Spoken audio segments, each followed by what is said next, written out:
আমি তৈরি করেছি এই বিশাল থিম পার্ক আর এটা এখন খোলা রয়েছে। আমি অনেক মাস ধরে বিস্টল্যান্ড ডিজাইন করেছি। এই বিশাল থিম পার্কে গেমও রয়েছে, চ্যালেঞ্জও রয়েছে, দুর্দান্ত রাইড আর রয়েছে দুর্দান্ত প্রাইজও। অনেক বছর ধরে তোমরা জিজ্ঞাসা করেছো আমি চ্যালেঞ্জের মুখোমুখি কিভাবে হই, তাই আমি আমার চ্যালেঞ্জগুলো তোমাদের সামনে তুলে ধরেছি। আর এই ভিডিওতে আমি পরে দেখাবো কিভাবে তোমরা বিস্টল্যান্ডে ফ্রি ট্রিপ পেতে পারো। যাই হোক, চলো ভিডিওটা শুরু করা যাক। ভাই, এটা সত্যি অসাধারণ। দেখে সত্যি ভালো লাগছে। গত কয়েক মাসে পার্কটা সত্যি উন্নত হয়েছে। আশা করবো সব ভালো হবে। তাই প্রথমেই আমার টিম আমাকে একটা ভয়ঙ্কর রাইড করতে বলল। না, আর তোমরা হয়তো জানো না আমি উচ্চতায় খুব ভয় পাই। ও যা ধরে রাখবে তাই পাবে।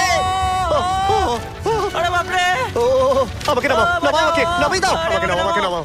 এই গেমগুলোই বিস্টল্যান্ডকে অন্যান্য পার্কের থেকে অনেকটাই বেশি আলাদা করে তুলেছে। যেমন এই আসল জিপ লাইন, আমরা গেমগুলোকে রিক্রিয়েট করেছি আমাদের ভিডিও থেকে ইন্সপায়ার হয়ে। এমনকি একটা ক্যাটাপাল্টও আছে। এবার ফায়ার! বিস্টল্যান্ডের গেমগুলো খেলে আর রাইডে চড়ে তোমরা এই অসাধারণ প্রাইজগুলো জিততে পারো।